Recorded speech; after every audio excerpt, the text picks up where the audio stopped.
Forbes' richest self-made women. Her 2014 New York Times bestseller goboss chronicled her early life as the experience and founder of Nastygal. It was also adapted into a TV series that premiered on Netflix and produced by charlize Theron. Sophia made her mark when she founded Nastygal, an amazing company, and bootstrapped it to 30 million in profitability, raising 60 million in venture. I've had the good fortune of knowing Sophia for a number of years, seen all the success that she's created for herself, and she's also going to share something special and new with you today, which I'm very excited for her to talk about. I did get a sneak peek a little bit earlier. But please, wherever you are, tap on your desk, raise the roof, tap on some keys, and give a warm welcome to Sophia Amoruso, who's in the house. Sophia, thank you for joining. Hi, thanks for having me. Nice to hear your voice. I just hear two of them right now, so I don't know what's going on with the echo, but I trust it's the internet and it will work itself out. I am super happy to welcome you, and I do want to say congratulations on your new online course, which you just self-published today, called Business Class. Congratulations. Thank you so much. I'm so excited. It's crazy. It's beautiful. Also, I confess, everybody out there on the internet, I got a sneak peek, and it is incredible. And we'll get to that.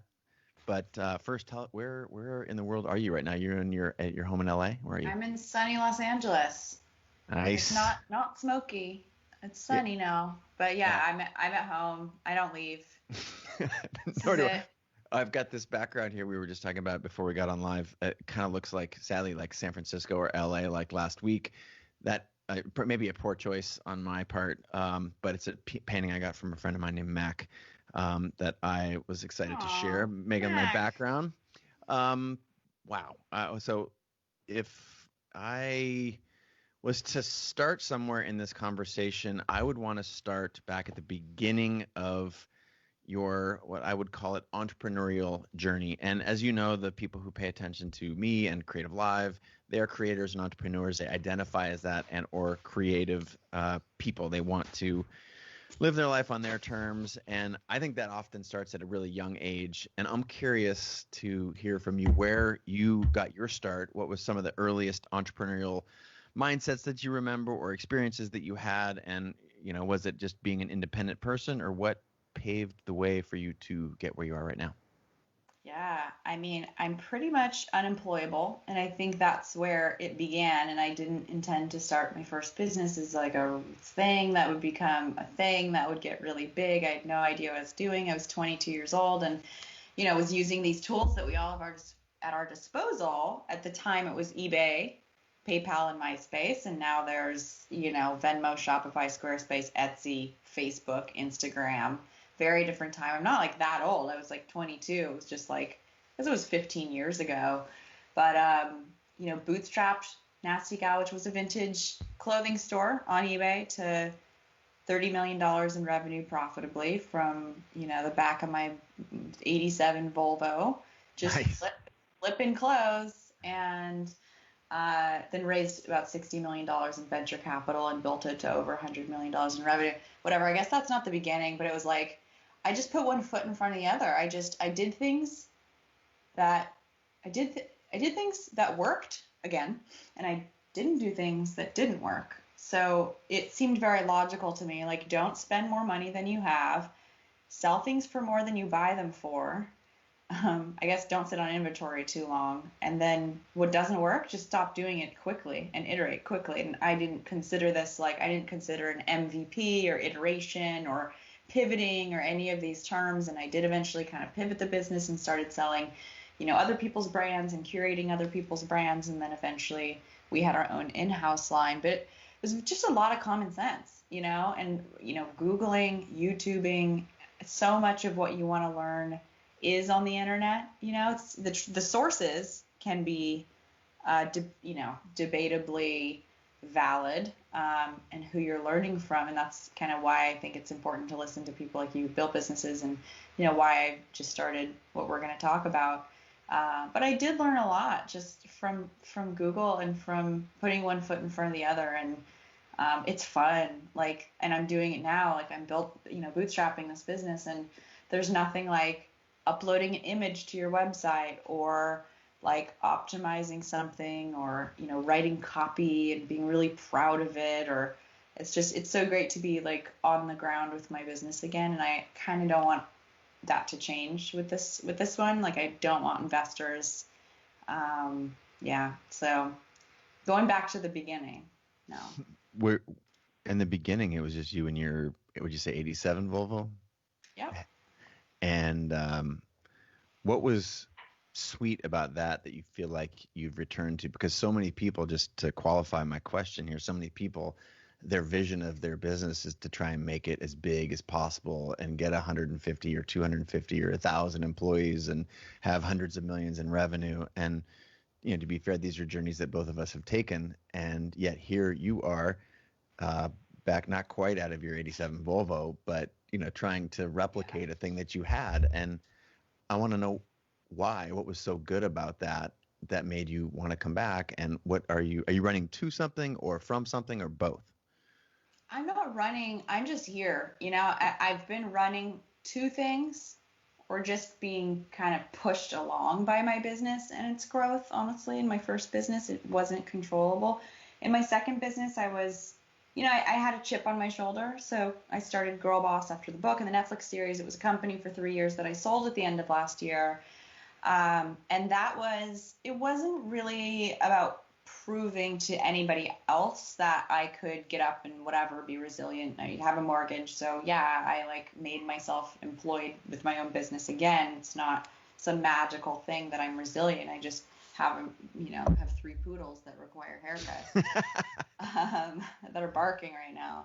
But with this, with Girl Boss, I really wanted to like, it was an exercise, both in building an incredible community and a great business, but also in proving to myself that I could get culture right, that I could, there was so much, leadership and management. A lot of it was about culture and leadership management. It's like, I'm sure I made mistakes, but for the most part, I built like a really pretty happy place to work. And that's not something I did at my first company. I'd never worked in an office before. I had no idea what culture even meant. And with business class, which we'll get into, I just want to share, 15 years of, hard-won knowledge and, learnings that have cost a lot of money for me to learn, and hopefully, will save a lot of other people time and money by sharing them. So really, it's like, this isn't like an altruistic endeavor. Like, this is a business, but it's also, I'm really just harvesting everything that I've learned and all of my experiences to give other people the kind of periphery that's taken me a really, really long time to get. Well, I think it's fair to say that the folks who are tuned in from Colombia, Portugal, London, New York, LA, South Africa, Malaysia, are curious to know the why behind your new thing. Clearly, you've had all kinds of adventures in business. You've gone the venture route. You talked about bootstrapping. And what you've dropped today, as I mentioned earlier, is an online class. It's your first one that you've self-produced and put out there in the world, and it's called Business Class. And I'm guessing that those people from all those countries that I listed from around the world want to know a little bit more specifically why. Like, why are you doing this instead of any of the other things that you could be doing with your time? Totally. It's awesome you have such an international audience, because something like half of my audience is international. I don't know if it's because the book was in a bunch of different countries or the Netflix series, and it's awesome to make an impact on such a big scale like what you're doing. And the course anybody can register for it anywhere in the world. The why, I think I actually did this exercise, but entrepreneurs don't really have access to the kind of knowledge that people who've actually built these businesses in like modern times, or people whose stories are relatable, who have bootstrapped and who have built really large businesses and learned the hard way what works and what doesn't.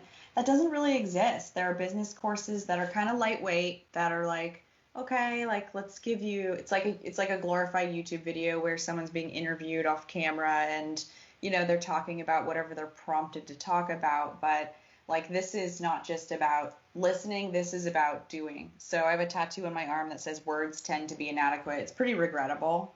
I missed a flight in Miami. I got off of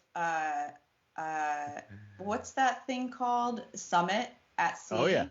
I was I on got that ship. I Yes. got off of it before it left port. I was like, I don't like this. I was supposed to speak, and I'm not like a diva, but I was just like, I'm No. so trapped. This is hell. So I ended up spending a week in Miami and got the stupid tattoo. But it's true, right? Words are important. I use a lot of words. I write books. There's 200 pages of worksheets in this course that I've written that are, you fill them out, um, you're really working on your own business, but it's an action plan, right? So this isn't just like sit and learn. It's not academic. I'm not an academic. I didn't go to college. I'm technically not qualified. I mean, I don't know the what an expert is and what qualifications are. I think has really changed with technology and really been democratized in a way that creatives like you have started businesses and really done well. I'm an accidental entrepreneur. We're unlikely entrepreneurs, and that's the majority of entrepreneurs today. These aren't people who, worked at the right company or necessarily went to the right school. We hear those stories of the Stanford dropout, but they're few and far between, and they're building these unicorn businesses, and that's not what it's about. I was just talking to Arlen Hamilton. Oh yeah, I love Arlen. She's been on the She's show. Good great. friend. Good friend. Yeah, uh, and she used the term the zebra movement. So there's the unicorns who build the billion-dollar businesses, and there's the zebra movement that we didn't get into it, but I think it's about like the like unicorn billion-dollar business kind of founder. And after having been, again, I wasn't a unicorn, but I built a business that was worth, valued at $350 million, owned 80% of it, and had hundreds of employees. It's like on the other side of it, it's just like none of that matters. The lists don't matter. I want to share with people what really matters and save them the time of like shooting for the glory that like is in my bio, that is validating and credibility, and it's great. It's a great story, but like none of that stuff matters. And honestly, building a massive business and raising venture capital, I've done it. You're not in control of your life anymore. You're beholden to your business. You're beholden to stakeholders, in employees, in investors, in customers, and you have so many people to please. And it's just not fun. It seems very glamorous, right, on the outside, because, here I am on the cover of a book being like, yeah, but it was a shit show. I never want that again.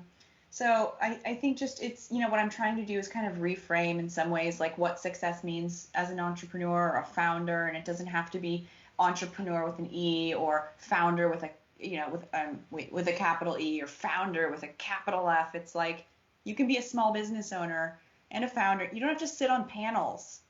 It's like the millennial dream to sit on panels. And again, that's not what it's about. So this is for the person that like I relate to, for someone who probably has more of an education than me because I'm a community college dropout, but for someone who's probably an accidental entrepreneur and isn't going to go online and take like a weird ass stale MBA program or go to business school and spend hundreds of thousands of dollars to learn theories. This is for someone that I want to go like, I want them to go put their MVP into the world right now. I want them to go test and iterate. I want them to do that cheaply. And you don't even need to be part of like Y Combinator to do that. You don't need whatever it is, 150 grand or how much, I don't know. So this is like, in terms of why, it's just like, it's here. This isn't opportunistic. This isn't like, oh, I could make money. This is like, I want to have the lifestyle that I want. I want a digital business. I don't want a big team. I want to work from home. I'm going to launch this. It's going to run for 8 weeks. People will have lifetime access to this arsenal of knowledge. And then like, I can go like not feed this monster for a few months and I'll go launch it again. But this is also the kind of thing that fits into the introverted, like stay at home kind of person that I am. So there's a lot of different reasons. But I'm doing it with like probably more conviction than anything I've ever done. And that feels really good. I think that the why is so important. And often, I don't know about your particular journey. I just know enough to be dangerous and have this conversation with you about your previous businesses. But there's often a disconnect that I find when I'm talking to my friends that have done similar things that you've done, I've done, and others that we share in common of doing like getting sucked into a vortex that you don't really know where you're going or why you're doing it, but it's sort of just like it's inertia, or that's what's happening right now, or it's what's trendy, or and I don't necessarily fault those entrepreneurs myself, but I'm curious to know the the stuff that made your previous two businesses hard for you. What are those things, and what have you done to specifically to eliminate them? Because I know you've made some choices, like when you created Girl Boss, as you said, out of the Netflix series and the book, and then gosh, it was probably like 18 months in, you sold that. Like, what are some things that you've done to sort of, once you've got into these positions where you found yourself less happy, or this is not what you signed up for because you just either, went along with, as you said, you mentioned one comment just a second ago, like your businesses drove you rather than you drove your businesses. What's different this time around specifically in your brain? Yeah. I've had explosive growth, with Nastygal. We went from, 250K to 1.1 to 6.5 to $28 million in a few years profitably, right? Before investors came in, and that's a great story. But when you start something without intention, like I said, oh, I'm an accidental entrepreneur, very cool, great story. Things that don't have intention don't scale well. And that's something I talk a lot about in the course, whether it be a brand book or guidelines for like how we work together, how we treat each other, what behaviors are tolerated and aren't. It seems very unnecessary when you have like one employee, or it's just you and you're hiring a contractor or a part-time person to document this kind of stuff. But objective guidelines for people to have that you can point them to and say, this is what we're doing, rather than, I think we should do this, allows you to take anything personal out of those conversations as a leader. If it's about something like culture, it's like, no, this is what we all signed up for. And if you're not living up to it, this is very matter of fact. And that allows you to hold people accountable to those, to what those ideals are as you scale your business. And then you can scale it beautifully because you had intention. As far as like a brand book, for example, I've always had really strong brands. Nastygal was a great brand. It just kind of, if I just do this, it's not as simple for everybody to just get on board and write copy the way I write copy, or take pictures or cast models or style or curate the way I do, right? And it became a Nastygal eventually without, again, a brand book or like guidelines for what the brand is and how to bring that to life. It became like a catty culture of like haves and have-nots, of like cool culture, like cool kids. And again, without those objective guidelines, if you're a leader and people aren't governed by those, they're going to say in a room when you're not there, oh, Sophia wouldn't like that. Sophia wouldn't do it like that. And it's just not about that. They'll weaponize. This is a lot. No, but this is what we're here for. Yeah.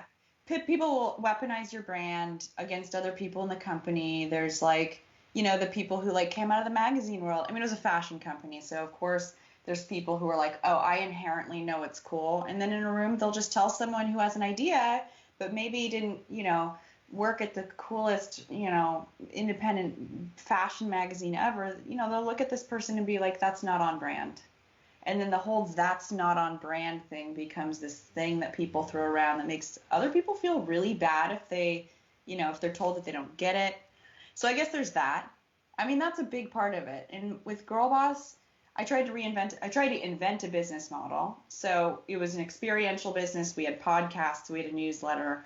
It was a media business, but it wasn't a scaled media business. So we couldn't like run huge banner ads or do, media plans and work with the media buyers. We were doing kind of integrated brand marketing with people and working with their, PR teams or brand marketers or experiential people. And those are just much smaller budgets than if you're like, hey, we're Refinery 29 and we can blast this ad about your lipstick to a bazillion people. So with goboss, I think, and we also built a social network, I tried to invent a model and it was fine, right? Like we did. Fine. That's what everybody wants, right? Fine. In terms of the business itself, It was a great brand. We did a lot of really, really special things. As far as the business goes, we never quite nailed the thing that would completely scale. And, how I'm applying that to what I'm doing today is there are course creators, there's course software, there are best practices for how you build your email list, how you market to people, how you retarget them, like how you sell this shit. And you don't have to build technology to do it, right? You just have to create really great content. And I'm not a purist about building my own things because every button is a reflection of like who I am, and every single thing is customizable. Like what it's about matters more than like every single pixel, even though most of 95% of the pixels on my site and the site you log into to take the course are pixels I'm happy with. It's just not worth trying to do something that's already been done really well before. Just like, don't make it so hard on yourself. Like you can totally you can invent something, maybe you'll be a unicorn, but it's really hard. It's really, really hard. And it sounds like that's not actually what you're after. I'm going to put some words in your mouth and you tell me if I'm like on or off. What it sounds like you're striving for is freedom. I'm trying to lock on to if you had some core values that you have learned through your experiences building businesses that you were partners with other people relative to what you're doing now. Is there a different set of values? And if so, what are those values? I put the word freedom out there because I'm just trying to synthesize, all of the different aspects. Like, I don't want it to be like this. I don't want it to be like that. Mm-hmm. But what do you want? Is it freedom? Is it independence? Freedom, flexibility, autonomy, independence. I say that. A lifestyle. I didn't know what a lifestyle was in my 20s. I was like drinking every night, out eating oysters and, on business trips and going to, speaking at Cannes Lions and just always on the go. My house was a crash pad. It's a pretty great house. And now I'm at a point in my life where like I want to, well, one, it's COVID, but like I was eating dinner at home before COVID. Like I was going home after work before COVID, but I still had the startup and I had investors, and there were weeks where I was flying up to, the South Bay or San Francisco and pitching people like every, twice a week or whatever. And that's just exhausting. Like I don't want to have to rely, I don't want to have to network to get done what I want to get done. All I care about is connecting with a community of people who care about what I do. I don't care about press. I don't care about accolades. I don't care about, publishing revenue. I don't care about being a fastest growing company. I just want a lifestyle that I can control. So I think that is freedom, but I also want to do something that is really, I have boundaries now where if what I sign up for requires a shitload of travel, I'm not going to do it. Say I do a TV show, not in the plans, but I've thought about it. And there are non-scripted TV shows where I could go to different people's businesses and fly all over the country to like diagnose them and fix them or whatever. Let's just say that's not what I'm going to do, or I could have a studio but like drive to a studio in Los Angeles, record something in sprints, and then like drive home every day, And so even if I'm thinking about things that are even outside of my comfort zone, like the way I do them, I want to be aligned with the kind of like where I'll play to my strengths. And I'm an introvert, right? I'm on the cover of books and like whatever, but I'm way better behind a computer. Like I spent years behind a computer at Nastygal before I employed anybody, a year and a half. And like, that's where I'm comfortable. I'm comfortable behind a computer. I'm a total troglodyte. Well, if what you just said, and you're listening out there in any of those like 20 countries that I just shared, if any of those things, the ability to work from home, independence, authenticity, freedom, if any of those things sound exciting to you like they do, I'm getting a lot of questions right now. I'm going to ask a few of those in a second. I again have got a sneak peek of Sophia's new class called Business Class, and it is exceptional. It's beautiful, and as someone who has done many of the things that Sophia has, not all of them. I don't have a Netflix show, but having raised venture capital, built a business, had a board, all these other things, like that, it's not all it's cracked up to be. And the things that Sophia shares in Business Class are exactly the things that you cannot get just from an MBA, or you're not going to find in the boardrooms, and you're not going to hear from the venture capitalists, because they don't necessarily want you to build the kind of business that you want to build. They want you to build the kind of business that they want to build. And there's a function for venture capital, but I think what Sophia is sharing here is, to me, this is the hardest stuff to come by, and very few entrepreneurs have put the raw sort of truth out there in one particular course. So I gotta go to a couple of I guess the metaphorical phones. So this is a question from Instagram, the series project. Is there anything you regret about your past businesses? And if you could reclaim them